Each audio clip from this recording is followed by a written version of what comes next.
Okay, so now we're going to put the two areas together and kind of complete Dr. LePue's really complex model here.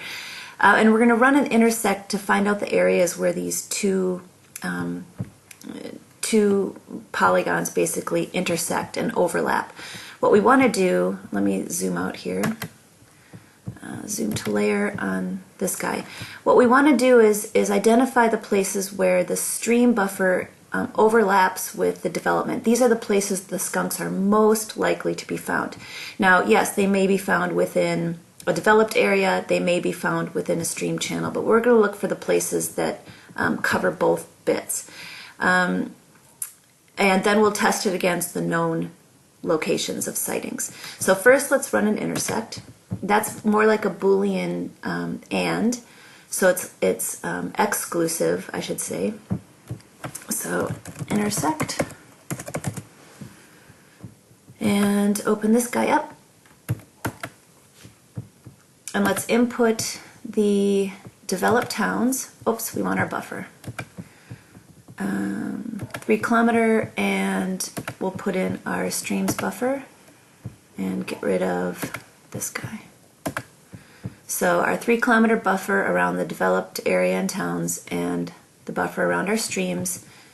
Let's give that a name like high prob, for high probability of sighting.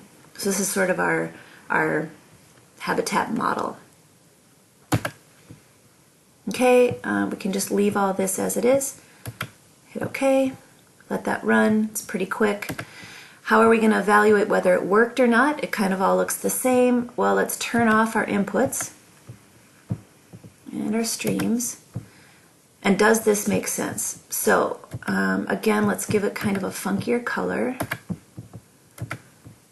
And we were putting in this, and we were putting in this. So the question is, does our dark purple, our high probability, look like the places where these two buffers intersect or overlap?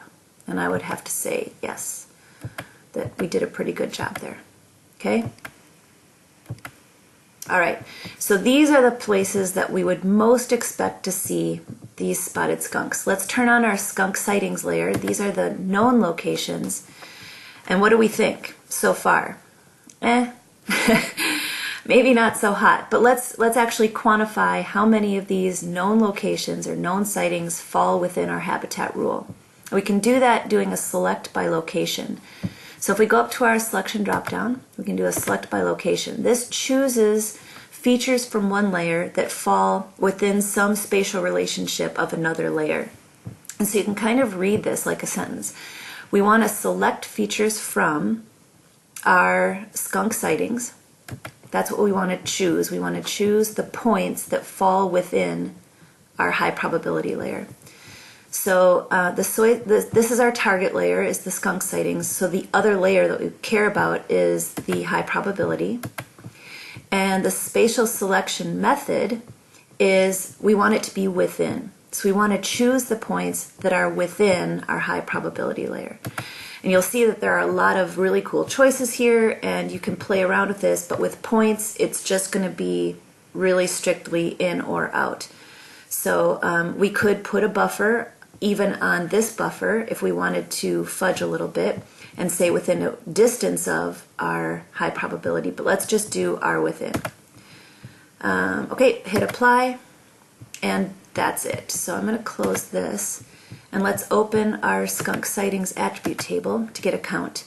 So we have 298 skunk sightings, and it has just chosen 100 of those. So 100 out of almost 300 fell within our high probability layer, or roughly, 30%, give or take. What do we think about that? Is that a successful model? I don't know, but this is the next step, and I'll get back and pick up here.